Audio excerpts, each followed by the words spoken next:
Selamat pagi jemaat yang dikasihi Tuhan, selamat hari Raya Paskah. Haleluya, Tuhan kita bangkit. Mari kita bersama-sama mempersiapkan hati untuk masuk dalam ibadah pada pagi hari ini.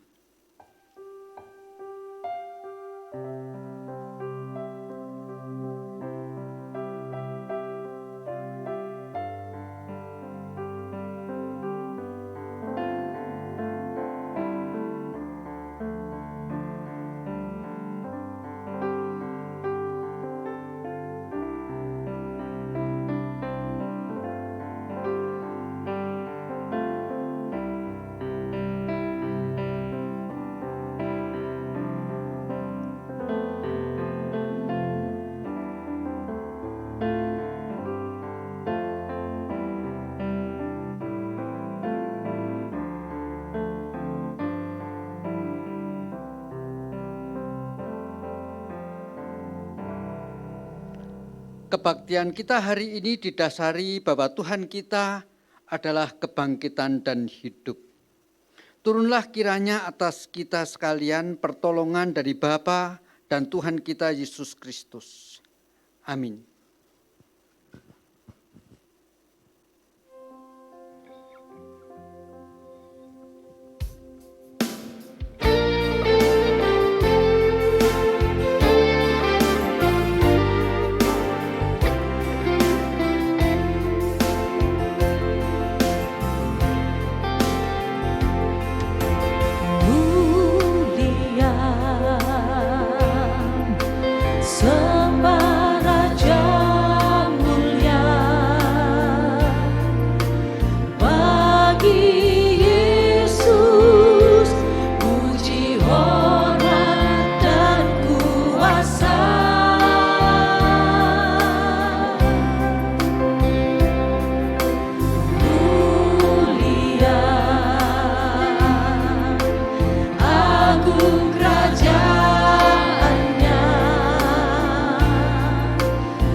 Sekali lagi, mulia sembah Raja mulia. Mulia Yesus, sembah Raja mulia. Bagi Yesus, puji hormat dan kuasa.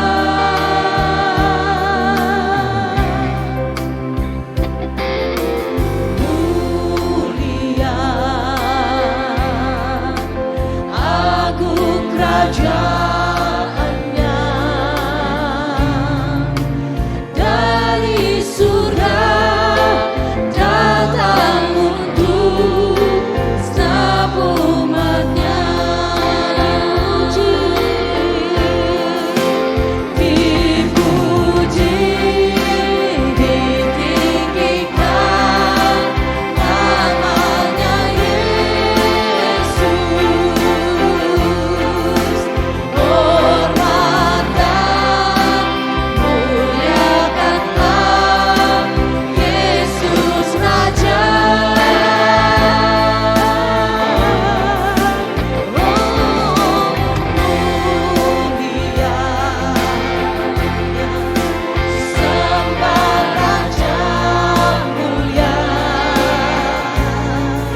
Kita bersama-sama masuk di dalam doa.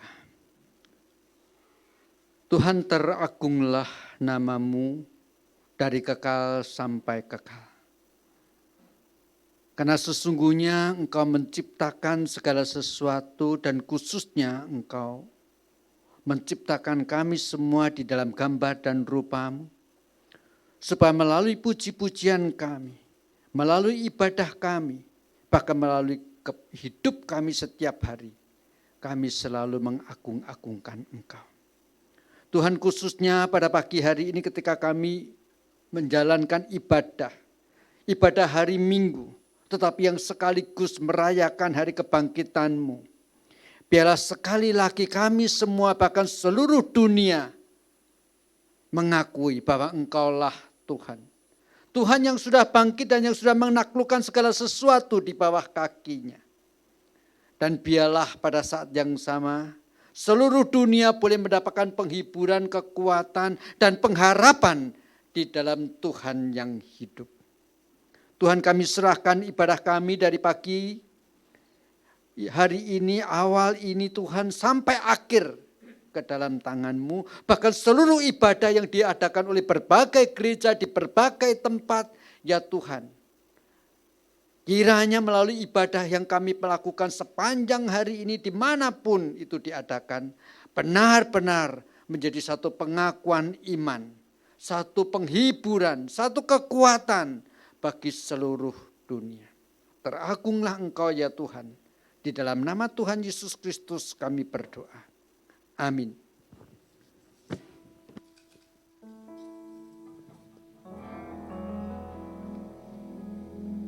Puji nama Tuhan, shalom. Shalom semuanya, haleluya. Hari ini kita patut bersuka cita karena Yesus yang kita sembah hidup, amin. Dia telah bangkit bagi kita semua. Dia yang memberikan kehidupan bagi kita. Mari kita sama-sama merayakan kebangkitan Tuhan kita. Dia hidup selama-lamanya. Haleluya. Mari dengan penuh sukacita kita yang ada di rumah, kita merayakan kebangkitan Tuhan kita. Dia Allah yang mulia. Haleluya, Yesus. Lebih semangat kita bertepuk tangan.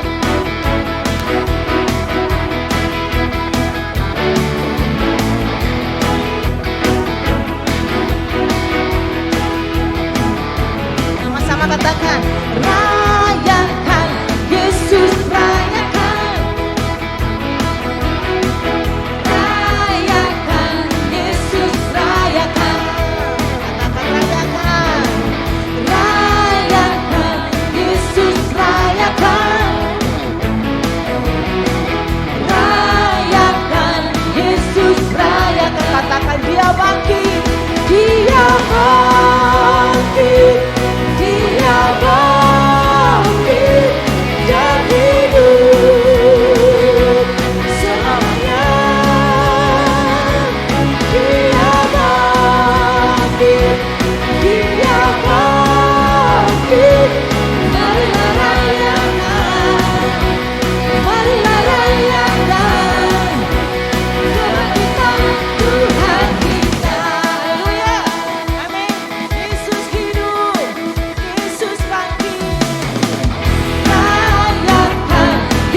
semangat percaya.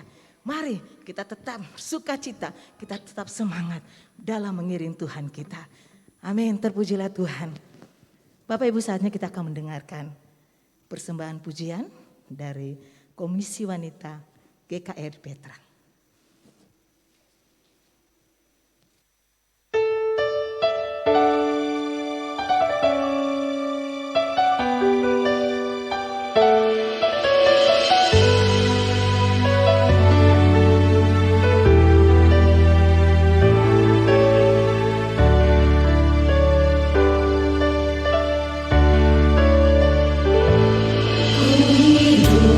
Karena percaya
Puji Tuhan, mari kita berikan sorak-sorak yang meriah bagi Tuhan kita. Haleluya. Kita memiliki Tuhan yang besar. Amin. Kiranya pujian dari ibu-ibu kita boleh menguatkan kita semua. Bahwa hanya Tuhan kita, Dia Tuhan yang hidup, Dia Tuhan yang besar, yang layak untuk kita muliakan, yang layak untuk kita tinggikan. Amin. Mari kita mau siapkan hati kita untuk kita mau menerima firman Tuhan di siang hari ini. Kasih yang sempurna kita telah terima dari Tuhan kita. Lewat jalan salib, lewat kebangkitannya. Kita patut bersyukur kepada Tuhan. Karena Dia begitu mengasihi kita semua. Haleluya Yesus. Terima kasih Tuhan. Haleluya Yesus.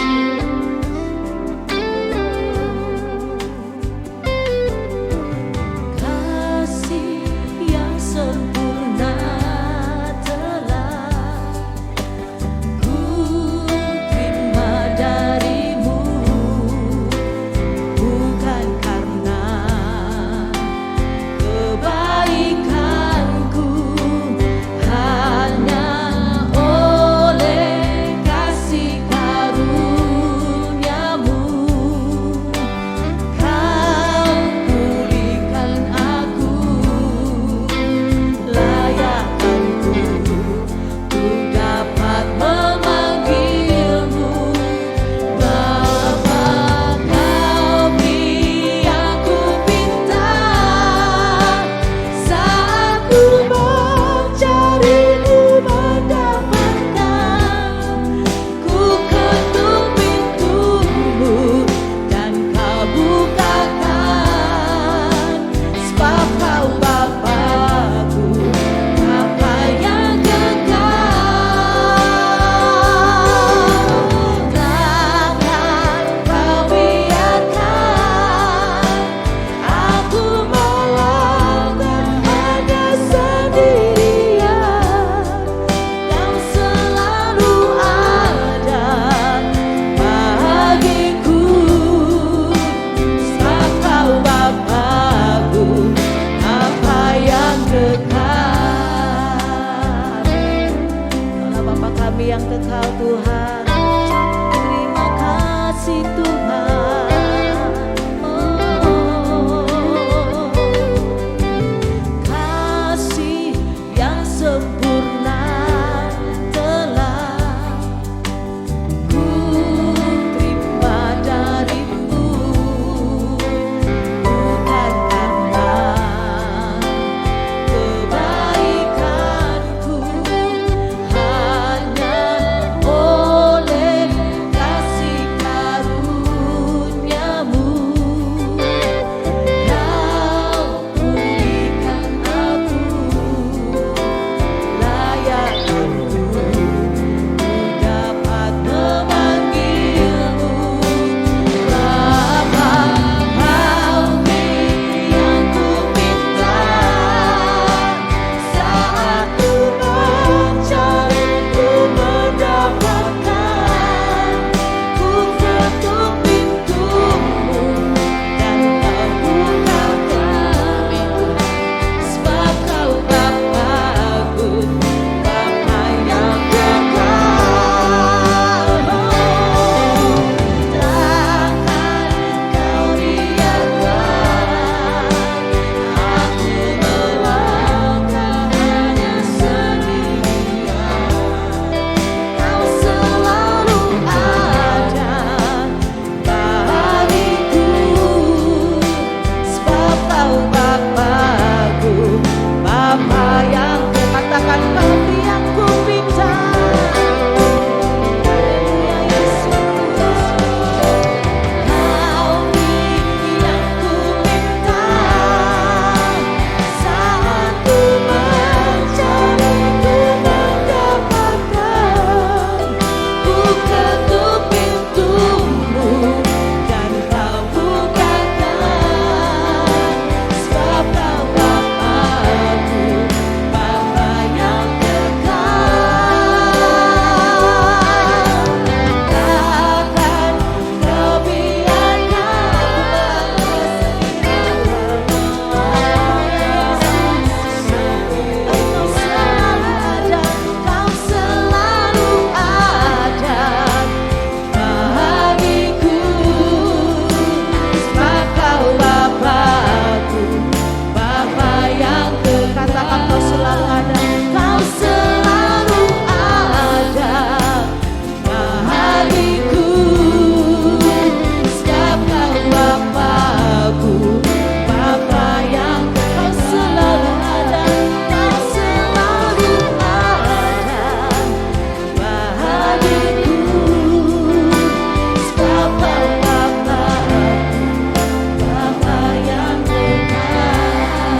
Mana besok mesti bayar cicilan mobil.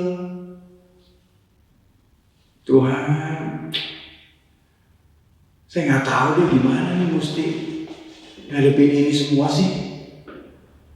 Katanya nggak boleh khawatir, tapi ini kenyataannya begini, gimana? Ini semua gara-gara pandemi ini. Aduh, kok bisa begini ya? Ini katanya Tuhan bakal pelihara. Kok kenyataannya begini? Susah banget. Sekarang harus apa-apa gara-gara pandemi ini. Kantor bangkrut. Sehingga saya harus PHK Tuhan. Dan sekarang mau cari kerjaannya setengah mati. Bagaimana cari kerja coba? Semua lagi bingung mau cari kerjaan. Apa yang kita bisa dapat sekarang? Malah banyak teman-teman yang juga akhirnya meninggal. Sekarang kerja di rumah juga bingung. Di kamar terus, sama istri terus. Dulu ketemu istri jarang-jarang, sekarang ketemu istri. Udah akhirnya yang ada mah kita berantem terus. Saya bingung bagaimana dengan anak-anak, apa yang harus saya bicara, bagaimana kalau misalnya sekarang mobil itu kita tidak bisa lunasi sehingga harus ditarik oleh leasing, bagaimana dengan anak-anak. Aduh. Tuhan, tolong. Saya nggak tahu Tuhan. Tuhan ajar saya untuk bersabar. Tuhan ajar saya untuk serahkan semua sama Tuhan. Tapi kenyataannya semua begini. Bagaimana sekarang bisa kita jalani hidup seperti ini Tuhan? Orang nggak ada yang mau ngerti. Yang ada kita akhirnya ribut terus di rumah, marah-marah untuk apa-apa semua. Semua akhirnya sepertinya seolah-olah saya yang salah. Saya bingung. Aku bingung Tuhan. Saya nggak tahu mesti ngomong apa. Kita kalau keluar juga takut sekarang. Semua kerjaan susah, pemasukan nggak ada, tapi setiap hari hanya pengeluaran terus. Semua kita di rumah, akhirnya terjadi konflik terus menerus. Tuhan tolong Tuhan. Tuhan saya mau belajar supaya segala sesuatu boleh berserah sama Tuhan. Tuhan ajar saya Tuhan untuk semakin hari semakin menyadari bagaimana iman yang Tuhan tanamkan dalam hidup saya ini boleh semakin berakar, bertumbuh dan berbuah-buah. Semakin saya menyadari bagaimana pergumulan ini adalah pencobaan-pencobaan yang biasa yang tidak melebihi kekuatan saya. Tuhan, tolong berikan kekuatan buat saya. Tuhan, berikan hikmat marifat. Dan saya percaya kita akan semua lalui, keluarga kami akan lalui ini semua. Tuhan, biar setiap perkara yang boleh Tuhan izinkan ini boleh menjadi kekuatan, boleh menjadi berkat buat kami sekeluarga. Dan kami boleh semakin menyadari betapa Tuhan begitu baik buat kami semua. Tuhan, terima kasih karena semua yang Tuhan pernah ajarkan kepada kami, firman-Mu boleh menyadarkan di akhir-akhir kesulitan ini. Bagaimana Tuhan tidak pernah meninggalkan kami barang sedetik pun. Terima kasih Tuhan. Terima kasih. Iya Lin, bener. Aduh, capek ya. Gila nih gara-gara COVID. Ampun deh, udah setahun begini. Ngap lu, bener. Aduh, gak nyangka deh bener-bener bisa setahun ya. Aduh, ampun deh. Gak bisa kemana-mana. Gue udah setahun nih gak pergi-pergi nih. Keluar rumah tuh bisa dihitung pakai jari. Ampun deh. Ya gak berani lah. Udah lagi begini-begini. Lagi tinggi-tingginya kayak gini.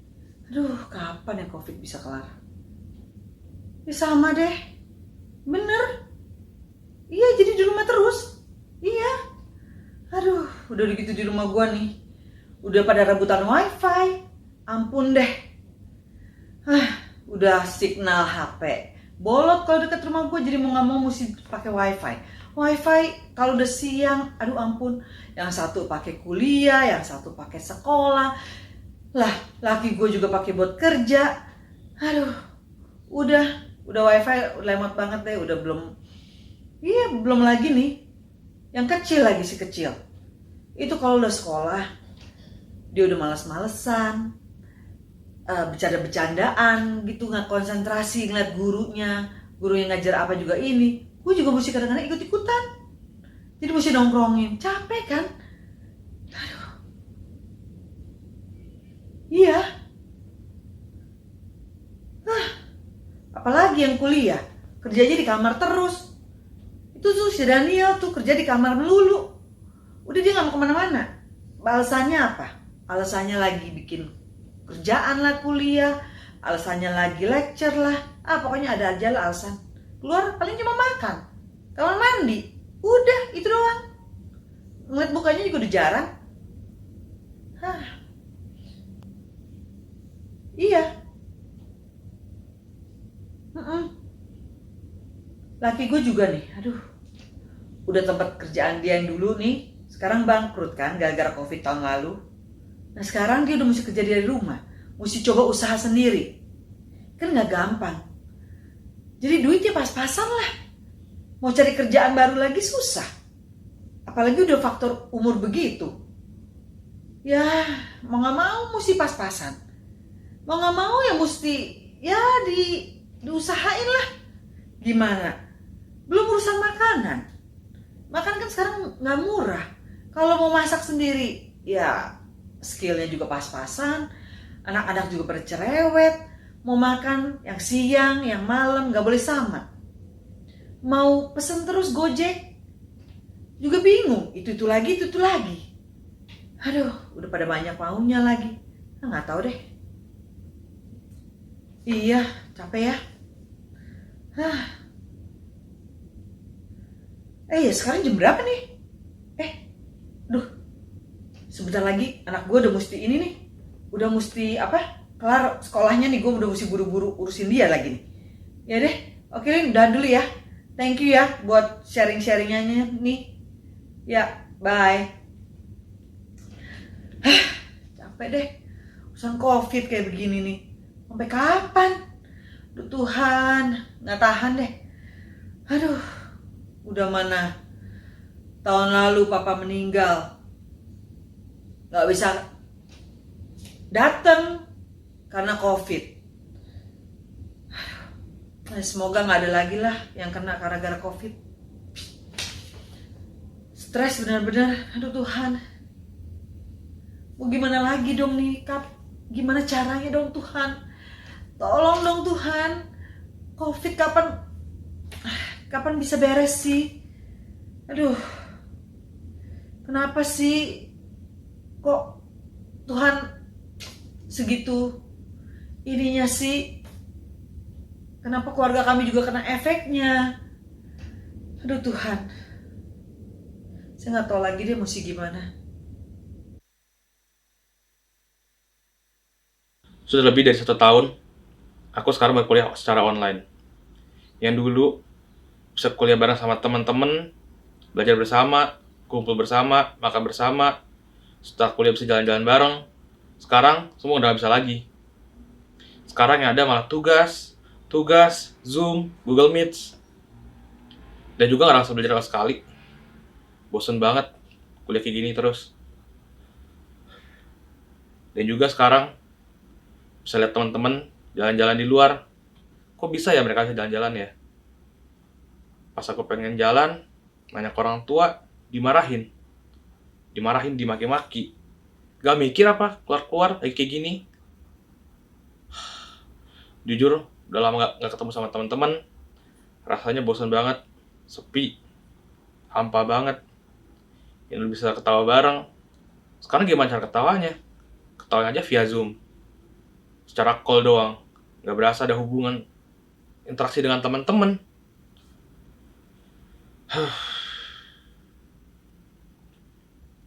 Juga ada si adik kecil, aduh.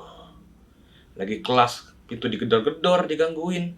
Lagi nugas malam, digangguin juga. Disengin mulu. Gak mikir apa pokoknya kuliah.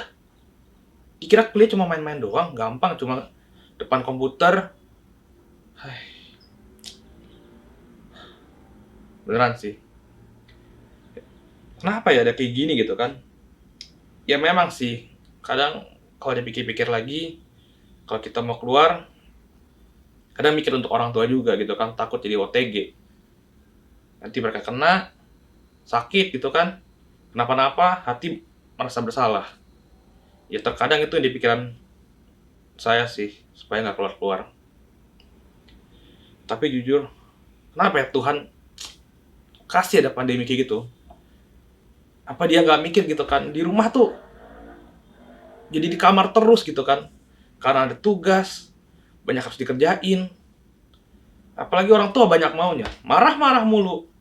Anak kecil gangguin. Bener-bener deh. Kenapa sih Tuhan harus ada COVID-19 ini gitu? Apakah kau nggak peduli gitu dengan anak-anakmu ini? Banyak di luar sana yang nggak punya rumah, yang nggak bisa kerja. Jujur, saya sudah tidak tahu lagi Tuhan. Apa Engkau masih peduli dengan kita Tuhan atau enggak? Saudara kekasih dalam Tuhan Yesus Kristus, hidup adalah sebuah proses. Proses yang tidak mudah dijalani. Monolog yang baru saja kita dengar sebetulnya cerminan yang hampir sama dengan setiap kehidupan yang kita hadapi. Sambil berjalan kita memikul beban, pada saat yang sama karena hidup itu adalah satu perjalanan menuju masa depan yang kita sama sekali tidak tahu itu nanti hasilnya kayak apa. Ya, masa depan adalah sesuatu yang khususnya bagi kita sebagai manusia adalah yang tidak pernah jelas. Sementara kita sebetulnya mempunyai keinginan nanti pada masa depan itu kita mendapatkan sesuatu, kita berharap dapat ini dan itu, kita ingin ini dan itu. Dan itu yang disebut harapan. Berharap itu bagian daripada harapan. Dan harapan itu adalah sesuatu yang belum di tangan kita. Dan celakanya seperti yang tadi kita katakan dan kita harus sepakati. Masa depan itu adalah sesuatu yang masih tidak jelas. Kalau tidak jelas artinya ya juga tidak pasti. Jangankan ngomong bulan depan. Besok apa yang terjadi kita tidak tahu. Jangan ngomong besok. 1-2 jam lagi apa yang akan kita alami kita juga nggak ngerti. Tetapi itulah realita daripada sebuah kehidupan. Keinginan-keinginan kita mau capai tapi belum tentu kita dapatkan. Dan celakanya berbicara tentang yang kita harapkan itu belum tentu kita dapatkan yang masih kita sebut sebagai sebuah harapan. Sambil memikul kesulitan-kesulitan, pergumulan-pergumulan yang sekarang ini kita sedang hadapi. Kalau kita mau jujur, semua orang takut jikalau harapan yang dia inginkan itu tidak tercapai. Apalagi apa yang sudah ada di tangan juga tidak bisa menjadi satu jaminan akan dapat kita pegang terus-menerus. Mari saudara kita bersama-sama membaca satu ayat dalam 1 Timotius pasal 6 ayat yang ke-17. Demikian bunyi firman Tuhan dalam 1 Timotius pasal 6 ayat 17. Peringatkanlah kepada orang-orang kaya di dunia ini agar mereka jangan tinggi hati dan jangan berharap pada sesuatu yang tak tentu seperti kekayaan. Melainkan pada Allah yang dalam kekayaannya memberikan kepada kita segala sesuatu untuk dinikmati. Saya perhatikan di dalam 1 Timotius pasal 6 ayat 17 ini firman Tuhan memberikan peringatan. Dan tidak bisa dipungkirin sebetulnya walaupun ayat ini seolah-olah hanya untuk orang kaya-kaya saja, tetapi pada hakikatnya prinsipnya untuk semua orang. Sebab apa yang ada pada kita ini tidak tetap. Ya memang pada umumnya harus diakui orang-orang kaya ini merasa dengan kekayaannya, dengan duitnya, dengan semua jabatannya itu adalah sesuatu yang dia bisa andalkan. Tetapi jangan lupa seperti yang tadi kita katakan. Masa depan itu sesuatu yang sangat tidak pasti. Kekayaan kita hari ini bukan menjadi jaminan untuk beberapa hari yang akan datang. Jabatan kita hari ini, kuasa kita hari ini bukan menjadi jaminan. Berbicara sampai di sini saya mengambil satu contoh. The last emperor of China, Puyi namanya. Dia diangkat dan didudukkan sebagai kaisar pada waktu dia berusia 2 tahun. Ya tentu pastilah. Sementara itu ketika dia baru berusia 2 tahun, itu masih kaisar yang boneka. Artinya pemegang kekuasaan sendiri ada di tangan orang lain. Tetapi secara manusia bukankah seolah-olah ada semacam jaminan nanti waktu dia sudah sanggup. Dia akan memegang kuasa terbesar di kekaisaran Manchuria waktu itu. Tetapi ternyata jabatan dia cuma 4 tahun. Singkat cerita, pada waktu kemudian terjadi peristiwa tahun 1949, tanggal 1 Oktober, Tiongkok menjadi komunis. Dari seorang yang lahir sebagai seorang anak kaisar. Yang kemudian pada umur 2 tahun menjabat sebagai kaisar. Dia harus menjadi rakyat biasa. Dan bahkan pernah harus menjalankan pekerjaan sehari-hari tukang sapu. Pengurus kebun. Meninggal sebagai rakyat biasa. Ini satu realita kehidupan. Itu sebabnya Jim Elliot, seorang pemuda. Karena kebrilian, karena pandai. Dalam konteks sebagai seorang mahasiswa dari Wheaton College. Dia seolah-olah mempunyai suatu masa depan yang cerah sekali. Tetapi waktu itu dia mengambil keputusan untuk menjadi seorang missionary. Dan orang-orang teman-temannya mengatakan, bodoh kamu. Kamu melepaskan masa depanmu yang cerah. Masa depanmu yang cemerlang. Untuk hanya menjadi seorang missionary. Dan apa kata Jim Elliot? Dia mengatakan, bukan satu kebodohan. Jikalau aku melepaskan apa yang sebetulnya tidak dapat aku pertahankan. Yang sampai akhirnya, bahkan sebelum berakhir, sudah harus terlepas daripada tanganku. Ini sebuah realita kehidupan sesuai kekasih. Di dalam konteks yang seperti ini itulah sebabnya. Alkitab bahkan juga memberikan satu contoh. Tentang seorang yang pada awalnya dibuka kisah kehidupannya itu dengan satu yang seolah-olah segala sesuatu dimiliki olehnya. Orang itu adalah Ayub. Apa sih yang tidak dipunya oleh Ayub? Reputasi, nama baik, kekayaan, keluarga yang harmonis. Tetapi Alkitab mengatakan dalam situasi yang begitu mendadak di luar dugaan. Semua yang ada padanya hilang. 10 anaknya mati pada satu hari yang sama. Dan pada hari yang sama juga seluruh kekayaannya ludes. Dan sudah barang tentu reputasinya pun dicuri, menjadi goyah. Sementara ketika ia kaya, banyak orang menghormati dia. Dan benar apa yang dikatakan oleh Rasul Paulus. Pada waktu saya merenungkan bagian ini, saya berpikir dalam hati. Jangan-jangan Rasul Paulus nulis gitu karena dia pernah mendengar kisah tentang Ayub yang kaya raya. Yang mendadak kehilangan semuanya itu. Dan bagaimanakah Ayub ketika ia mengalami semuanya itu. Dia merasa hidup ini seolah-olah sudah tidak ada artinya. Mari kita membaca Ayub pasal 14 ayat yang ke-14. Dalam Ayub pasal yang ke-14, ayat yang ke-14, Ayub ketika kehilangan semuanya itu, dia berkata demikian. Kalau manusia mati, dapatkah ia hidup lagi? Maka artinya jikalau dapat, aku akan menaruh harap selama hari-hari pergumulanku sampai tiba giliranku.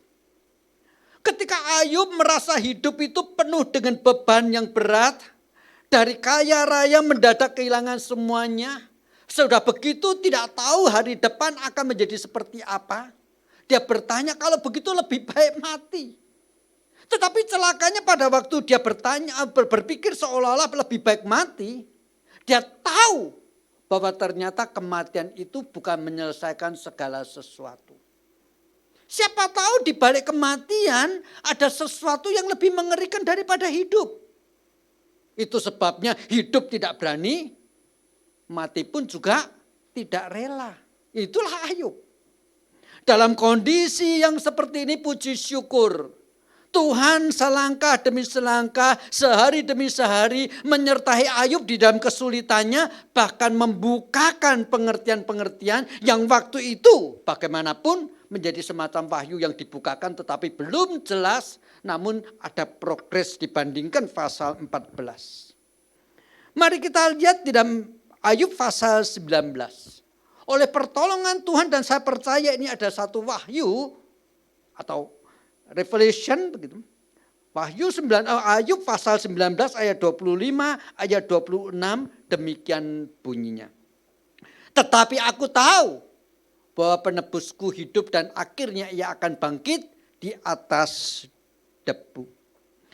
Juga sesudah kulit tubuhku sangat rusak, tanpa dagingku pun aku akan melihat Allah. Jadi akhirnya oleh firman Tuhan, oleh wahyu yang Tuhan berikan kepadanya, Ayub tahu ada satu pengharapan bahkan di balik kematian. Dan apa harapan itu adalah justru di dalam penebus dia. Kalau tadi dalam ayat 14 dia bertanya, jikalau manusia mati dapatkah ia hidup kembali? Sekarang dia tahu ada pengharapan belum tentu di dalam kehidupan yang sekarang.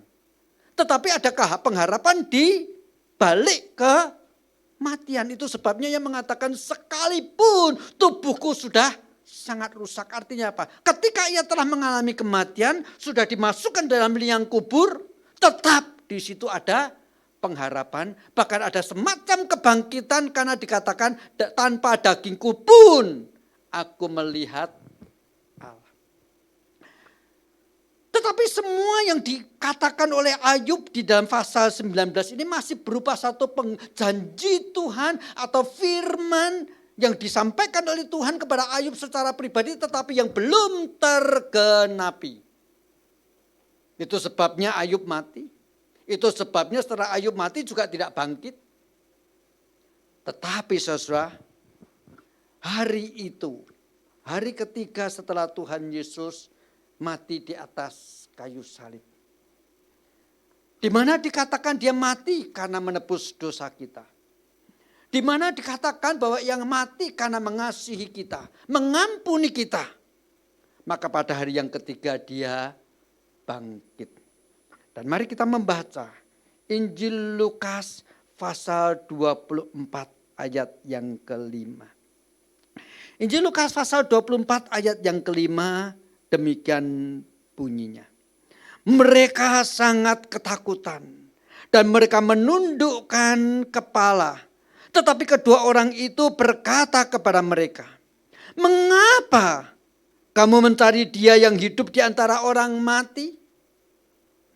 Mereka di sini adalah sebetulnya beberapa perempuan yang pagi-pagi benar pada hari itu setelah Yesus mati pada hari yang ketiga, 3 hari sebelumnya, pagi-pagi benar ke kubur Tuhan Yesus. Sosok pekuburan tidak bisa dipungkirin, disadari atau tidak ketika kita hadir di sana memberikan satu suasana kelabu. Sebab di kuburan itulah dibaringkan orang-orang yang kita kasihi. Mungkin anak kita, mungkin ayah kita, mungkin istri kita, mungkin itulah suami kita. Tetapi yang jelas di pekuburan itulah seringkali dikatakan disinilah kita berpisah untuk selama-lamanya.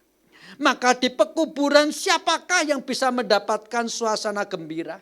Di pekuburan apakah yang dapat diharapkan? Tetapi di pekuburan itulah berita pengharapan, bahkan penggenapan janji disampaikan. Seolah-olah ratusan tahun sebelumnya ketika Ayub bertanya, jikalau orang mati dapatkah ia hidup kembali? Sekarang pertanyaan Ayub dijawab dalam bentuk pertanyaan. Kenapa engkau mencari dia yang hidup di antara yang mati? Secara pemikiran, secara urutan peristiwa yang terjadi, memang 3 hari sebelumnya Kristus dibaringkan di tempat itu setelah mati di atas kayu salib. Tidak salah bukan? Jikalau sekarang 3 hari kemudian perempuan-perempuan ini datang ke kuburan Tuhan Yesus. Tetapi sikap mereka yang datang ke kuburan Tuhan Yesus dianggap aneh oleh 2 malaikat yang menampakkan diri di kubur Tuhan Yesus. Mengapa engkau mencari dia yang hidup di antara orang mati? Pertanyaan ini menjawab pertanyaan Ayub. Benar, orang mati dapat hidup kembali. Dan buah sulung kebangkitan itu adalah Kristus. Karena Kristus adalah kebangkitan dan hidup. Di dalam pemahaman yang seperti ini, saudara-saudara yang kekasih, itu sebabnya tadi saya katakan pengharapan adalah sesuatu yang sangat besar. Jikalau manusia hidup tanpa harapan, untuk apa hidup? Apalagi dalam kondisi sekarang ini sedang menghadapi kesulitan. Dan itulah yang ditanyakan oleh Ayub. Jikalau hidup itu tidak ada harapan, bahkan sekalipun harapan itu dibalik kematian, untuk apa aku hidup? Lebih baik aku mati. Tetapi celakanya mati kayak apa aku belum tahu. Puji syukur. Setiap orang yang hidup harus mempunyai pengharapan. Tanpa pengharapan, jikalau apalagi hidup di dalam kesulitan, seolah-olah tidak ada gunanya untuk hidup. Monolog yang tadi kita dengar, semuanya berkeluh kesah. Khususnya dalam situasi pandemi yang berkelaratan, yang bahkan sampai kapan itu akan terjadi. Oh, mungkin kita mengatakan, oh, puji syukur, mulai beberapa bulan yang lalu, katakanlah mungkin sekitar awal Januari, mulai ada vaksin. Tetapi jangan lupa, bukan nakut-nakutin. Tetapi satu realita, katanya kan sudah muncul lagi mutasi baru yang lebih ganas. Yang tingkat penularannya bisa lebih mengerikan. Tidak ada jaminan. Kalaupun misalnya pandemi berlalu, kita boleh lepas masker. Jangan lupa banyak orang mengalami kecelakaan, bukan mengalami kematian bukan karena COVID-19. Ya. Pengharapan tetapi bagaimanapun adalah sesuatu yang besar, bahkan terletak di balik kematian. Maaf kata, semua orang pada umumnya menaruh pengharapan di balik kematian. Karena tahu persis yang di dalam dunia ini seperti apa yang tadi dikatakan. Jangan berharap, jangan berpegang, jangan sombong kepada sesuatu yang di dalam dunia yang sementara. Karena itu tidak tetap. Maka akhirnya semua orang menaruh harapan di balik kematian. Teroris-teroris bahkan dengan berani menjadikan dirinya sebagai bom bunuh diri. Kenapa? Karena mereka berharap di balik kematian mereka mendapatkan sesuatu yang mereka tidak mungkin dapatkan di dalam dunia ini. Tetapi maaf tentang teroris yang mati karena bom bunuh diri. Orang-orang yang agamanya sama pun menyangkal bahwa dengan cara seperti itu dia mendapatkan yang ia inginkan. Tetapi paling tidak melalui peristiwa yang saya baru saja sebutkan, kita harus akui pengharapan terbesar yang tetap dan tidak terlepas lagi itu dibalik kematian. Dan puji syukur Tuhan kita yang dengan kasih-Nya yang sempurna mati tetapi pada hari yang ketiga bangkit dan dia memberikan pengharapan yang bahkan diletakkan juga di balik kematian yang akan kita alami. Itu sebabnya Rasul Paulus di dalam 1 Korintus pasal 15 ayat 54 sampai dengan 58 mengatakan kalimat yang seperti ini.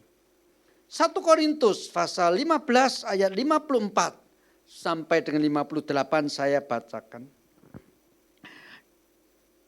Dan sesudah yang dapat binasa ini mengenakan yang tidak dapat binasa. Dan yang tidak dapat mati ini mengenakan yang tidak dapat mati. Maka akan genaplah firman Tuhan yang tertulis. Maut telah ditelan dalam kemenangan. Hai maut, di manakah kemenanganmu? Hai maut, di manakah sengatmu? Sengat maut ialah dosa. Dan kuasa dosa ialah hukum Taurat. Tetapi syukur kepada Allah yang telah memberikan kepada kita kemenangan oleh Yesus Kristus Tuhan kita.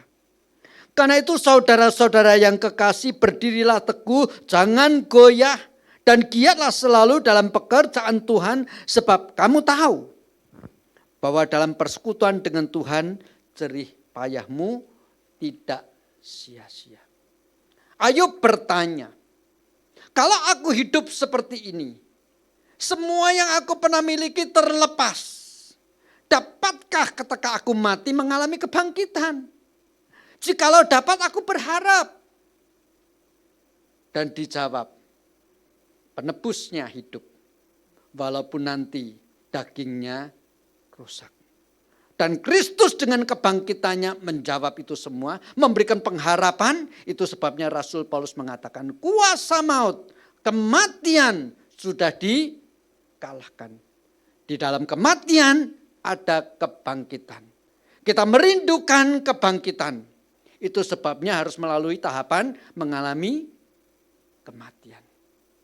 Puji syukur, Paulus berkata maut telah dipatahkan, kuasa dosa telah dikalahkan karena Kristus yang mengasihi kita dengan kasihnya yang sempurna, dengan kasihnya yang rela berkorban. Tetapi pada hari yang ketiga bangkit, dia memberikan kepada kita pengharapan, bahkan yang tidak sirna, sekalipun kita melintasi kematian. Itu sebabnya di dalam pemahaman yang seperti ini Rasul Paulus mengatakan jangan lagi berharap pada sesuatu yang ada di dalam dunia yang hari ini di tangan kita tetapi yang besok mungkin terlepas. Tetapi berharaplah kepada sesuatu yang tidak akan terlepas, yaitu di dunia yang akan datang setelah kita mengalami kebangkitan. Mari kita baca bersama-sama 1 Korintus pasal 15 ayat yang ke-19 yang demikian bunyinya. Jikalau kita hanya dalam hidup ini saja menaruh pengharapan pada Kristus, maka kita adalah orang-orang yang paling malang dari segala sesuatu. Sesama kekasih dalam Tuhan Yesus, di dalam Kristus Yesus ada satu pengharapan. Pengharapan yang di dunia ini kita tidak beroleh.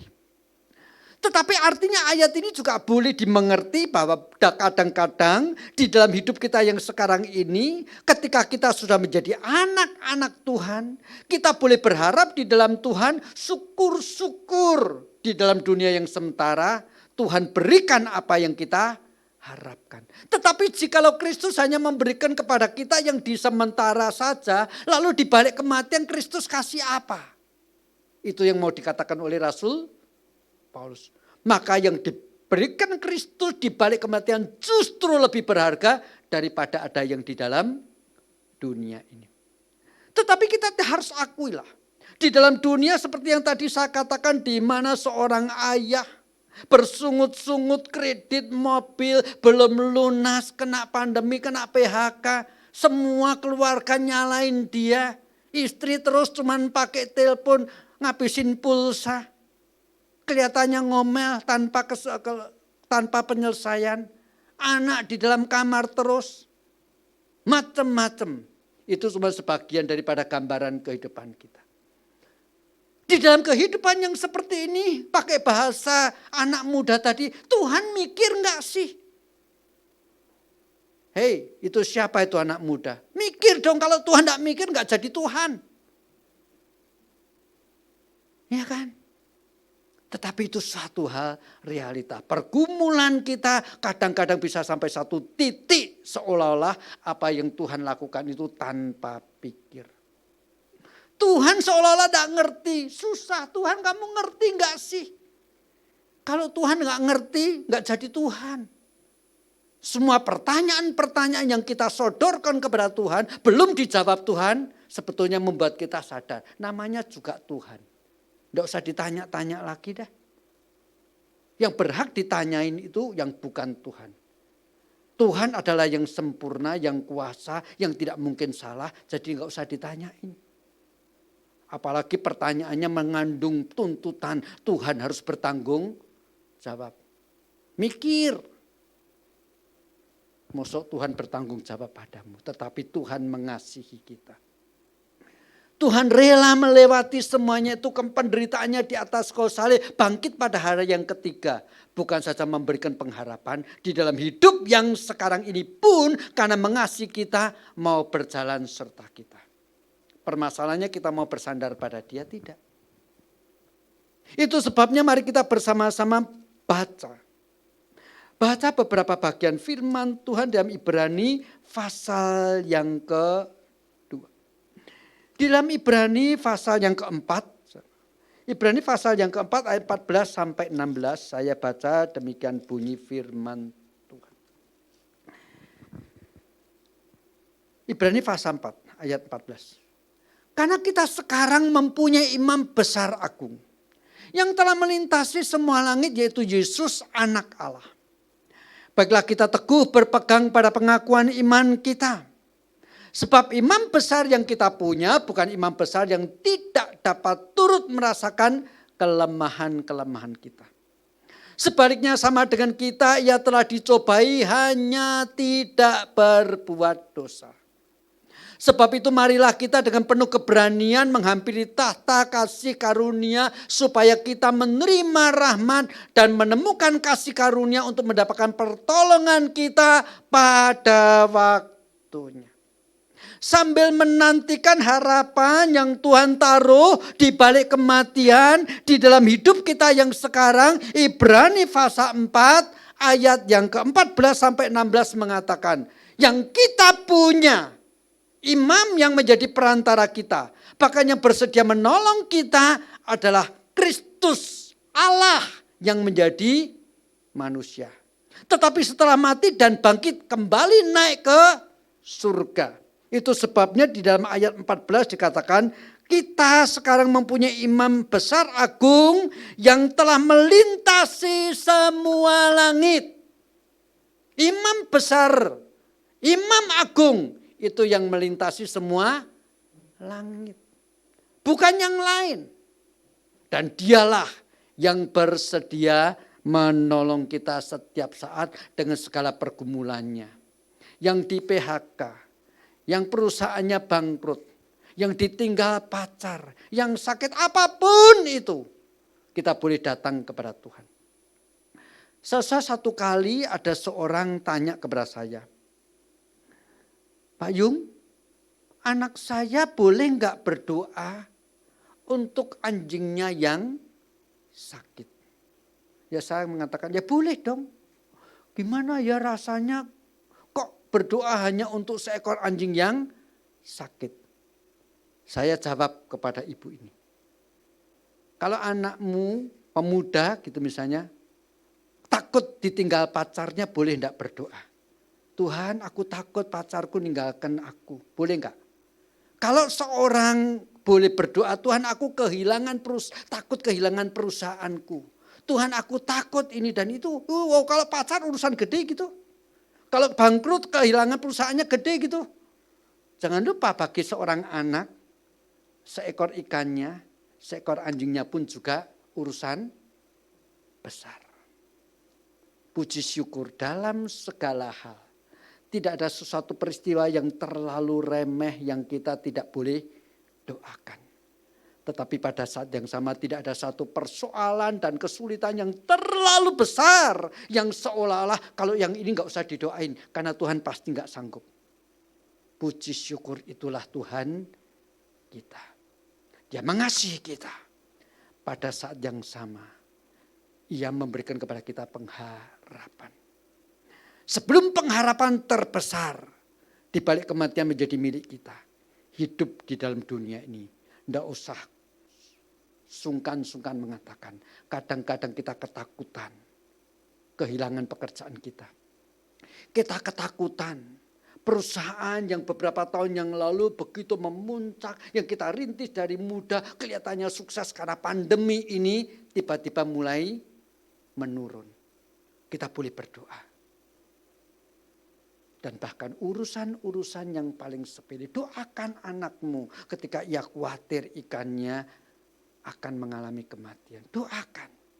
Karena kita punya imam besar. Yang melintasi surga. Melintasi segala langit. Dari surga turun ke bumi. Bangkit pada hari yang ketiga 40 hari kemudian naik ke surga. Dia senantiasa mau berdoa bagi setiap kita. Oleh karena itu jemaat yang dikasihi Tuhan. Kasih sempurna di dalam Kristus Yesus memberikan pengharapan kepada kita. Kasih sempurna daripada Kristus Yesus menjanjikan pemeliharaan dan pertolongan dan kesediaan berjalan bersama-sama dengan kita sekarang ini sampai kematian menjumpai kita. Oleh karena itu, pegang teguh iman dan pengharapan kita. Itu sebabnya kalau kita bandingkan dengan Ibrani pasal yang ke-6. Kemudian di ayat 19 dan 20 dikatakan demikian.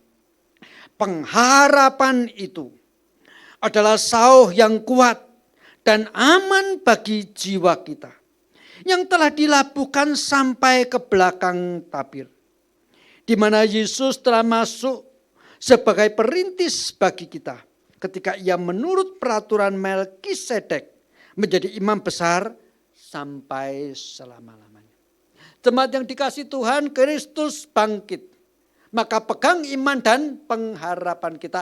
Apapun yang sedang kita hadapi sekarang ini. Sekalipun kita tidak pernah tahu persis sampai kapan pandemi akan berlalu. Sampai kapan kesulitan ini akan terus bersama-sama mengiringi hidup kita. Tetapi pegang teguh iman dan pengharapan kita. Sebab pengharapan itu adalah sauh yang kuat dan aman bagi jiwa kita.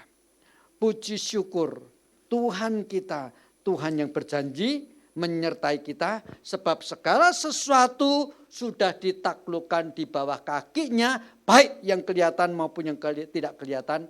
Waktu dia bangkit pada hari yang ketiga. Akhirnya saudara, mari kita bersama-sama membaca Filipi pasal 4 ayat 13, saya akan baca 2-3 kali dan kalau boleh sambil mendengar saya membaca, hafalkan menjadi kekuatan hidupmu. Filipi pasal 4 ayat 13. Segala perkara dapat kutanggung di dalam Dia yang memberi kekuatan kepadaku. Engkau lelah, engkau merasa tidak punya kekuatan lagi, tidak sanggup berjalan lagi, silahkan baca bersama-sama dengan saya. Segala perkara dapat kutanggung di dalam Dia yang memberi kekuatan kepadaku. Tahu siapa Dia?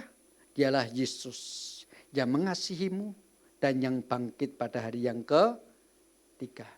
Mari kita katakan itu sekali lagi. Segala perkara dapat kutanggung di dalam Dia yang memberi kekuatan kepadaku. Mari kita bersama-sama masuk di dalam doa. Tuhan, kami datang mengucap syukur kepadamu. Kami menyadari segala sesuatu yang kami punyai sekarang ini. Bahkan kesehatan tubuh kami bisa mendadak tiba-tiba hilang tanpa bekas. Ketika kami terkena COVID-19. Kekayaan yang ada pada kami, pekerjaan kami, apapun itu yang ada di dalam dunia, sesuatu yang memang bersifat sementara. Tentu di dalam kehidupan kami ini kami mempunyai banyak keinginan, mempunyai banyak pengharapan. Tetapi belum tentu semuanya itu tergenapi. Belum tentu semuanya itu betul-betul suatu saat menjadi bagian yang kami dapatkan. Namun satu hal kami percaya. Justru pengharapan yang disauhkan sampai ke belakang tabir. Satu kehidupan langit baru. Dunia baru. Di mana tiada air mata, tiada sakit penyakit, tidak ada perpisahan, selalu bersuka cita, bahkan bersekutu bersama-sama dengan engkau, akan menjadi pengharapan yang pasti. Karena justru itu ditakuhkan dan didasarkan kepada kebangkitan Kristus. Terima kasih Tuhan, hari ini kami diingatkan. Di dalam kasih Tuhan ada penyertaan, di dalam kasih Tuhan ada pertolongan, dan di dalam kasih Tuhan diberikan pengharapan yang pasti. Terima kasih Tuhan, Engkau mati dan bangkit pada hari yang ketiga. Engkau menjadi Raja yang menguasai segala kuasa di surga dan di bumi. Dan Engkau mentaklukkan segala sesuatu baik yang kelihatan maupun yang tidak kelihatan. Dan kuasa maut bahkan Engkau patahkan. Sehingga pintu kematian yang bagi sebagian besar daripada manusia pada umumnya menjadi suatu hal yang menakutkan bagi kami orang-orang percaya. Kematian justru menjadi pintu gerbang menuju kepada satu dimensi kehidupan yang jauh lebih indah daripada kehidupan yang sekarang ini. Terima kasih Tuhan. Terlebih lagi ketika kami diingatkan. Segala perkara dapat kami tanggung di dalam kekuatan yang diberikan oleh Tuhan Yesus Kristus. Terima kasih Tuhan. Ada kasih, ada pemeliharaan, ada penyertaan daripada Engkau untuk setiap kami. Kami mengembalikan segala kemuliaan kepada Allah dan kami menaikkan doa ini di dalam nama Tuhan Yesus Kristus. Amin.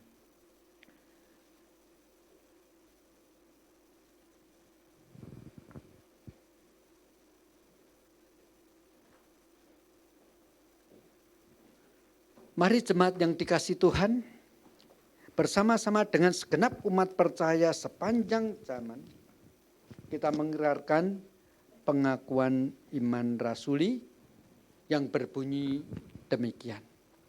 Aku percaya kepada Allah, Bapa yang Maha Kuasa, Kalib langit dan bumi, dan kepada Yesus Kristus, anaknya yang tunggal Tuhan kita, yang dikandung daripada Roh Kudus, lahir dari anak darah Maria, yang menderita di bawah pemerintahan Pontius Pilatus, disalibkan, mati dan dikuburkan, turun ke dalam kerajaan maut.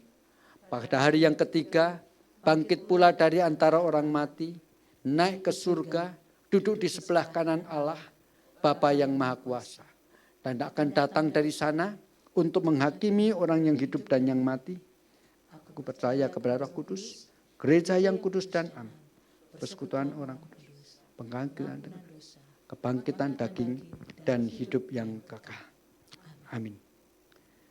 Mari kita bersama-sama masuk di dalam doa syafaat. Bapa kami yang di surga, sekali lagi kami, khususnya hamba-Mu, datang ke hadirat-Mu dengan membawa seluruh jemaat GKRI Petra. Sepanjang 1 tahun ini ada banyak kesulitan, ada banyak pergumulan, ada banyak hal yang bahkan harus di dalam takut dan hormat kepada Engkau diselesaikan oleh kami semua. Tetapi dalam banyak hal ya Tuhan, kadang-kadang kami merasa letih. Kadang-kadang kami merasa tidak mempunyai kekuatan lagi. Tetapi biarlah hari ini Tuhan ketika kami memperingati hari kebangkitan-Mu, terlebih lagi setelah kami mendengar firman Tuhan kami dikuatkan.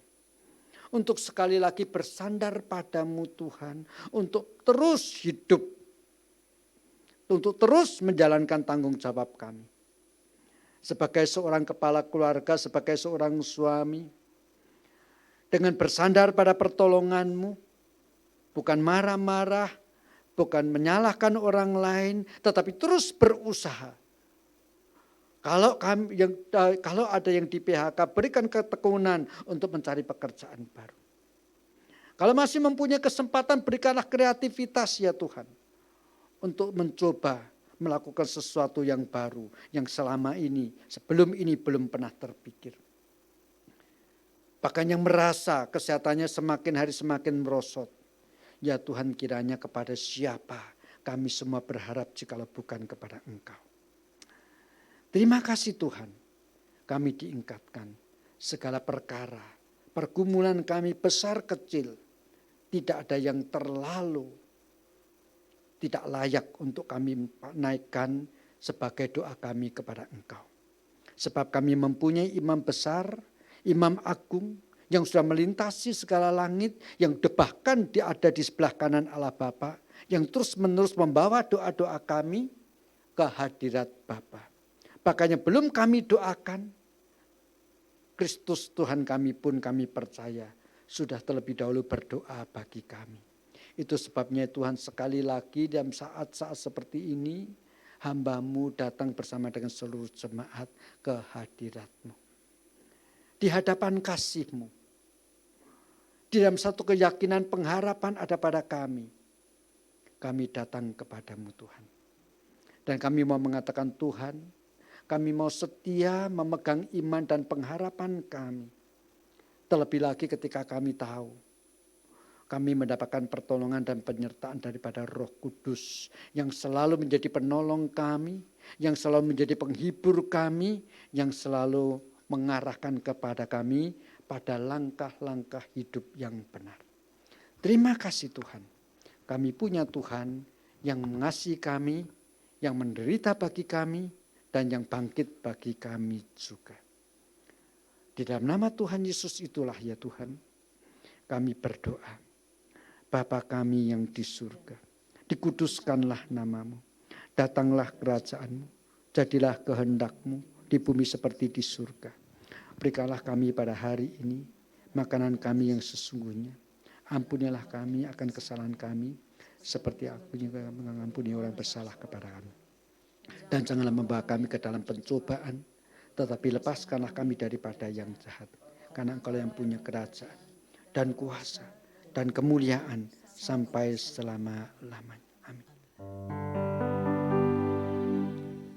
Bagi Bapa, Anak, dan Roh, puji, hormat, dan mulia, dulu sekarang tak berubah, hingga selama-lamanya.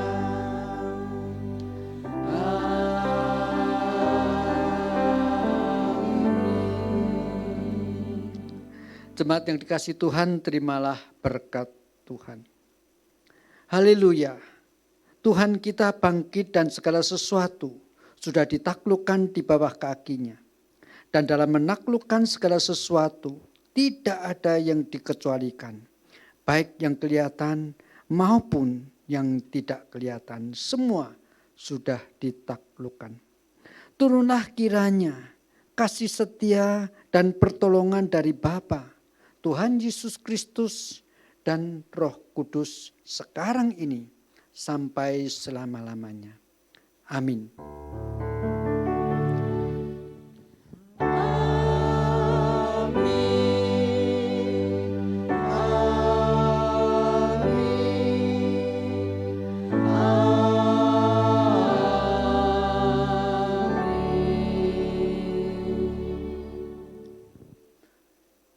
Doa teduh, ibadah selesai, sampai berjumpa di dalam ibadah minggu depan. Tuhan Yesus memberkati.